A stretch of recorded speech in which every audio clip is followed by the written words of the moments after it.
you got to remember, like, you're fucking Billie Eilish, like. Do you get what I mean? Like, because the reality of being you is that you're lit in real life, like.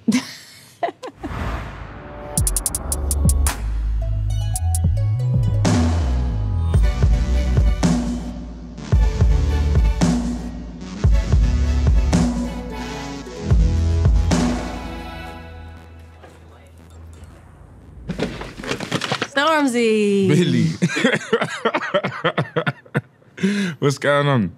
What's going on? How you doing? Firstly, thank you for allowing me to be a part of this, yeah. Oh my gosh, this is amazing. They said your name and I was like, please. There we go, cool. So I met Billie at the 2020 Brit Awards. I'd probably had a couple to drink as well, so I was probably feeling a little bit confident. And it was, oh. You are the fucking greatest. You're so hard, it don't even matter. I absolutely overwhelmed you and overloaded you with absolute, yeah, it was a lot. No, you didn't. It was very cute to me because you ran over and started singing my songs. I'm not just somebody's daughter, must have been a night. Oh my God, I'm gonna cry. You're too hard, she's too hard. Yeah, yeah, it was a beautiful moment. You really came over and dissected shit. It was so specific and you really like honed in on certain parts of my songs, and that was so amazing to me because it really showed that you actually gave a shit. It was a very pleasant surprise. Thank you. And then you put the picture up of us on your Instagram and I was like, bet hard. Yeah, that was it. Yeah, I was like, yes. Yeah, Billie, so happier than ever, like, it's amazing. The second album's always this, like, well, for myself anyway, it was such a difficult task because it's like your spirit sometimes wants to stick to what you know, but then you want to venture out and like you're just trying to figure out, bro, the world really loved me for everything I did the first time around, so how do I approach the second one? You can sometimes hear the growing pains, like, if you get what I mean, like, and even when I listen to my second album, especially where I'm at with my third, I can hear, oh, okay, you was figuring it out. Okay, you was trying to, you tried there and now you, whereas with this second one, it feels like you fucking just, you just smashed it out the park. Like, could you break down that song to me? Male Fantasy, before I tell you like my perspective, but I want to hear yours. Yeah. I think it was like the second to last song that we wrote. Porn is just this, I mean, we don't have to talk about porn, but that's how the song started. It literally wouldn't have been written if it wasn't for porn. I don't know, I just couldn't stop thinking about the unrealistic and misogynistic and, you know, completely ridiculous world of porn and why the fuck any of it is the way that it is. We just started writing and it was completely all the truth. Like every single line was exactly what the situation was.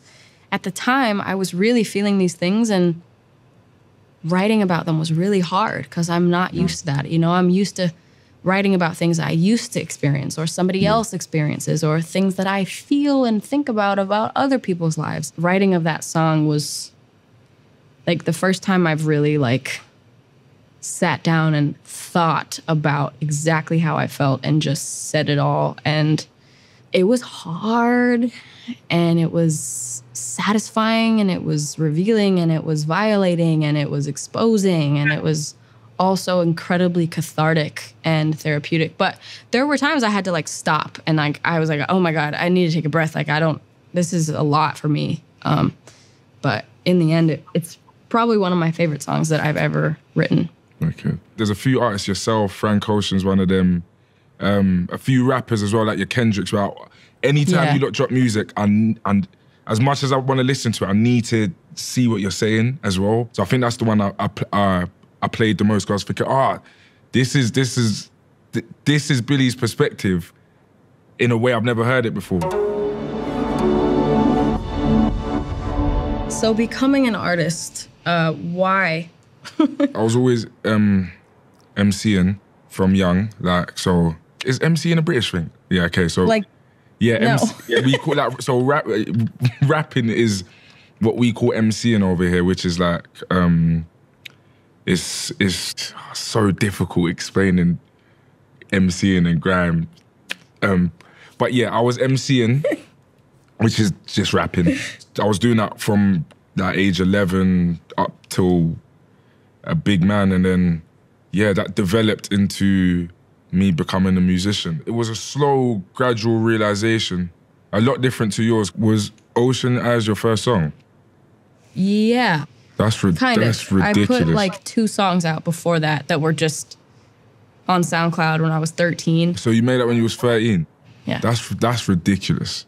I know, it's really crazy. That is ridiculous. I don't know, the older I get, the more I'm like so weirded out that I was 13. Yeah, and then, that is mental. Signed when I was 14. Mad. It gives me the shivers. It's like so weird to me. Because I felt so old. I was like, I'm a grown up. And I just so was not. Oh my God. What is the best advice you've ever received? Somebody told me years ago, it was at this kind of really boiling hot moment. And it was a lot, and it was new to me, and I didn't really know what to do with it. And, you know, I don't really know if anyone does know what to do with it, but I really did not. And somebody told me that I can say no. So I really didn't know that, honestly. The reality is I don't think you actually want to, you know, because these opportunities get thrown in your face, and everybody says, you know, do this, do this, do this, do this. It's going to make you money. It's going to make you this. It's going to... And it was just like destroying me. And that same person told me that it will fade and change. And it's not always going to be this intense. And I think that really helps too. Because we all, I think, feel like everything is permanent all the time. You know, we feel a certain way and we think that we're never going to feel any other way again. And that's really not true. You know, we change and we morph and we, you know, grow. And yeah, that's what I love about life, is just change, you know? That's great advice. What is the meaning of success to you, and what is the meaning of failure? A lot of the time, I feel like people always think success is this thing where you have to sacrifice time. Like, oh, I'm success. Yeah, I'm getting to the money and I'm getting to my success, so I ain't got time to see no one. I ain't got time to do nothing. I'm like, that's not the idea of success that I like. I want to be able to see my mum. I want to be able to spend time with my nephews, and that's my idea of success now. Like balance, balance and time. Yeah. What's your idea of success? I think that it's internal, and you do these things that are such a cool idea, and they pay a lot, or they, you know, they're going to get you a big campaign, and then it's like, but if it's miserable, you know, is it worth it? Yeah. For certain things, like if you really care about something and it's a lot of work and it's miserable in the process, but if it's going to make you happy after the fact, then I think that that's absolutely valid and worth it. But I think that, you know, why make yourself miserable? And you can also be successful at something and still feel like you failed. So I think it's really just about how you look at stuff, you know? 100%. Yeah, I don't know. I've felt like a failure a lot in my life. It's really easy to, when this many people are looking at you and telling you that you are one. You know, it's hard not to believe them, you know? And it's weird being a person that grew up with the internet just as much as the people that hate on me did. You know, I go on social media and these platforms for the same reason all these other people do. And then I come across videos about me and how I'm terrible and I suck and I'm this and it's so weird. It's like middle school kids talking shit about you, but instead it's with millions of people all over the world that don't know you or anything about you. It's very weird. I'm a strong believer that like social media, it can really manipulate the psyche. Like it can kind of, gets in there and can kind of warp things. Like, how do you deal with that? Like just that element of being someone who people always have an opinion on. There's always, you do one thing and then there's this, and then how, like, I know that can be quite difficult. It's, you know, it's really tough. I'm still trying to figure out how to deal with it. Because I like the internet. It makes me laugh, and I like memes and shit. And it's like, no matter what I do, I'm everywhere. Like I can't avoid myself. And it really makes me pity all the people that hate me because they can't avoid me either, I'm sure, you know? You know, I don't want to see how, oh, Billie Eilish fucking, you know? You don't know shit about me, please. You know what I mean? Like, I wanted to make music. That's what I wanted to do. Like, why is it more than that? Why can't it just be my art? Why does it have to be everything I do and say and look like and fucking feel and have an opinion on and this and that? It's like, what happened? I just wanted to make music. I didn't want this shit. I'm not a fucking role model. I'm a random girl and I like to sing. Like, it's like, you know what I mean? Like, it's not that deep. It's like, it's really not. I don't know why it has to be such a big deal. Like, why can't it just be about the art and shut the fuck up about my life? Yeah. I fully you know what understand. I mean? Yeah, fully. I'm not on social media anymore. I just deleted everything and came off of it. I would love to do that. Yeah. It was like, it felt very necessary, like, without even sounding like cocky or arrogant, like, you got to remember, like, you're fucking Billie Eilish, like, do you get what I mean? Like, not like on a gangster one, because the reality of being you is that you're lit in real life. Like, that's what I had to remind myself, like, in real life, I'm lit, like, it's love, like you walk into the room, it's love, you see people, it's love, it's, yo, Billy, I love your new tune, yo, Billy, that's sick, like, yo, Storms, no. But then we get on the internet, and it's some other shit, do you know what I mean? Like, so I'm always like, yo, like, just believe the reality of who you are, because the reality of who you are is fucking crazy, and it's amazing, and it's sick, and it's so accomplished, and it's so brilliant. To take it with a pinch of salt, which is easy to say for someone who's not on the internet, of course, but like, I remember like when I was there, it was like, sometimes you'll take something and it's like, well, hang on, like, this ain't even true. Like, my reality is that I'm a G, like, and I'm sick and all of this. So yeah, just remember you're fucking Billie Eilish, man. Don't ever, like, do you know what I mean? People, yeah, man, people are trolls and whatnot, like, so yeah, man. Oh my God. Best advice I ever got. Yeah, man. Do you think about how your music is going to perform live when you're making it? Is that something that you think about? That's a funny question, because this time around with my album, I haven't considered live at all. Like, as in, and maybe that's because of COVID, maybe that's because I haven't been performing, but there was nothing, there's nothing about this album where I thought, oh, damn, you're gonna have to perform that live. Or like, and what does that mean? Do you know what I mean? So yeah, I've just kind of been dedicated this time around to like making something that's so honest and something that's like just my truth. Like, I feel like the best advice that I've ever got that I've managed to apply to this album was, all we can do as artists is tell our truth. That's all we can do. We can just tell our truth. And a lot of the time in the past, I used to think you dive into an album and you're trying to make it this and you're trying to make it that. And this time round, like, I'm like, all it can be is what's inside me. Do you know what I mean? So I've kind of taken the pressure off myself, and I'm like, my truth should be enough. Yeah. Do you know what I mean? My truth is what's got me here. Your truth is what's got you here. This is why people love you. This is why I have a career. Like, so it's like, whoever you are, whoever we was before, whoever we are now, our perspective, what we've been through, our memories, that's what matters, and that's that we ever need, to be fair. Without getting too deep, flipping out, that felt like a bit of a speech, innit? But yeah, man. Absolutely.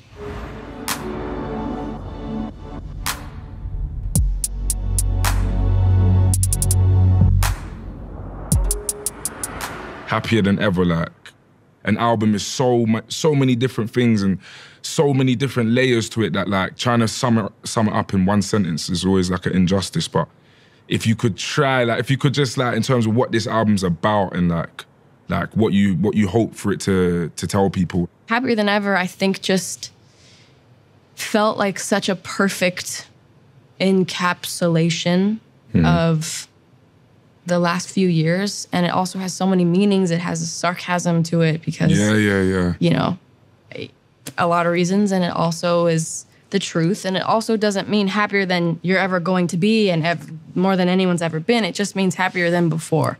You know, it means doing better, you know? And I think that that's really how my life has been in the last few years, and growing up and like changing and getting better, you know, as a person, and mentally and creatively and vocally and all the things. It's funny you talk about like the sarcasm. That's literally what I felt, especially with the title track. Yeah. I believe that you are happier than ever, but I also believe that you're not happier than ever because of details of that song.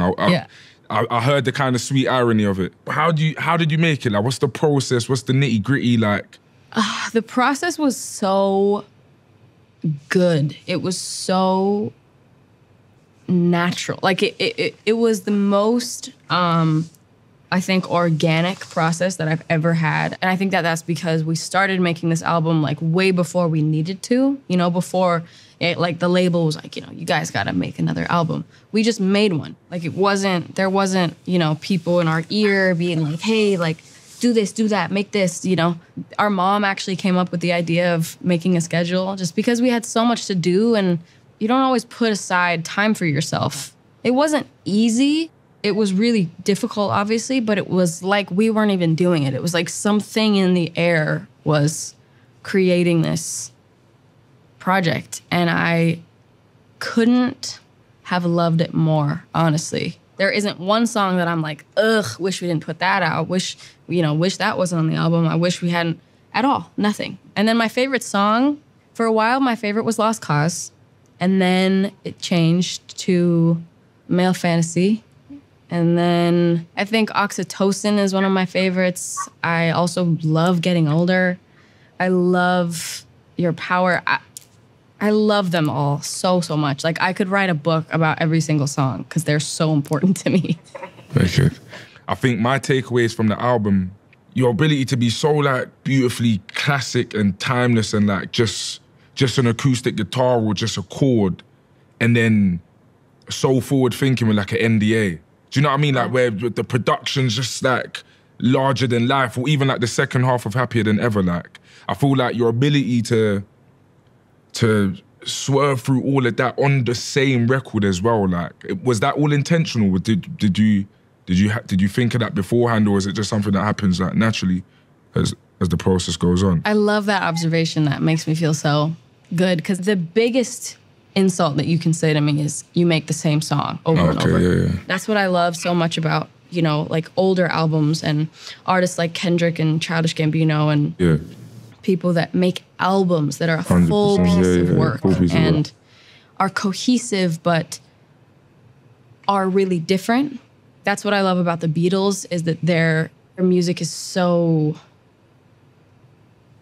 It's such art. Like, the album itself is art. It's not just a bunch of songs put in a, you know, playlist. It's on its own, it's a piece of art. And I really, really appreciate that and strive for that. And lyrics there's nothing more important to me than lyrics. I can hear that, yeah. Yeah, I think that listening to a song without paying attention to the lyrics is like a disgrace.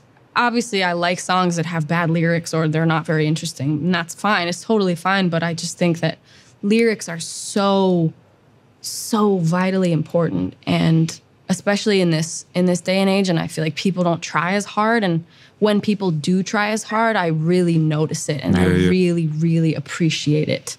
So I hope that, you know, other people do too. 100%. And you do. So I think with everything you've said, like, trust me, it translates in your art. Like, I think, and I'm probably like away from cameras, away from like, for you to even like for an artist like myself to see an artist who's as iconic, a superstar, like all of those things, like popular, acclaimed, like critically, commercially, but to also just be so dedicated to your art and so dedicated to the music and so dedicated to the lyrics. That's what young artists should aspire to be, where it's like, I don't think you've sacrificed any of your like commercial success or with the music. Do you know what I mean? Like, I feel, a lot of the time it feels like you have to sacrifice. You haven't done that. You've done it all on your own terms. Like, so credit to you, Billie, man. Like, I'm excited for you because the fact that you enjoyed the process so much, like, and now you get to kind of put your baby out into the world, man. Like, I'm excited for you. But when you reeled off your favorite songs, like, you missed out loads of my favorites. Like Haley's Comet, that's Everybody Dies.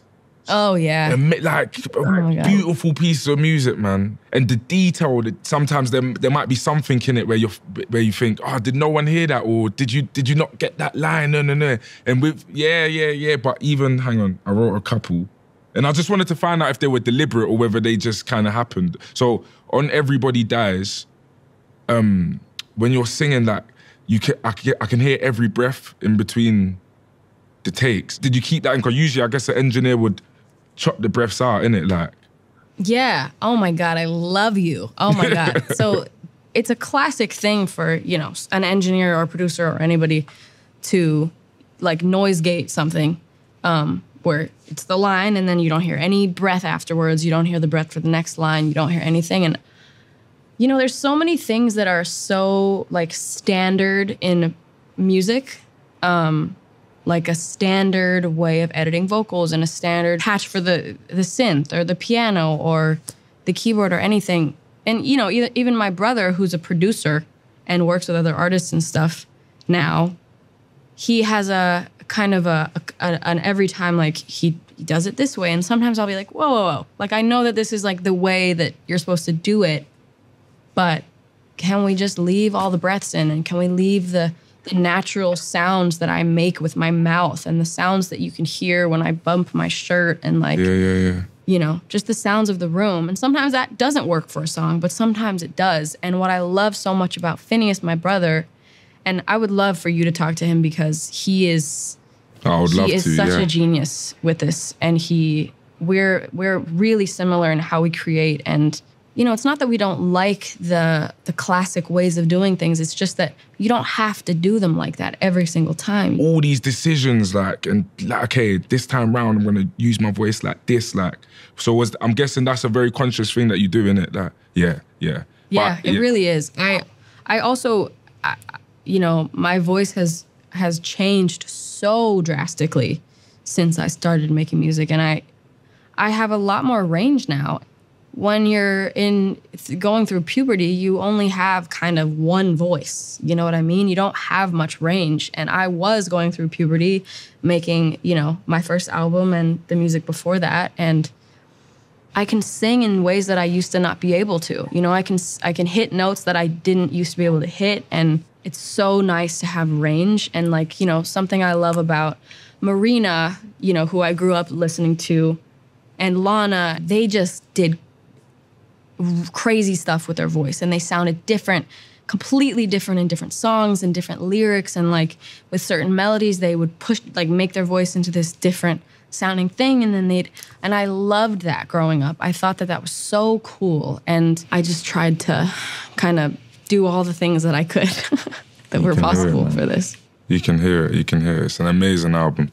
Amazing. Thank you so much. Yeah. You're so sweet. Nobody is this you know, complimentary and articulate about anything I do. So thank you so much. And you're an incredible artist who I have loved for like years and years. That I think my dad showed me your music years ago. But you're amazing and you're an icon. And, you know, this has been amazing to talk to you. Thank you so much. I love you and I hope the best for you. And, you know. Thank you so much, Billie. I appreciate that. Keep being a testament for art and for artists, because you're Billie Eilish and you're a fucking G, man. Honestly. No, honestly, man. Oi.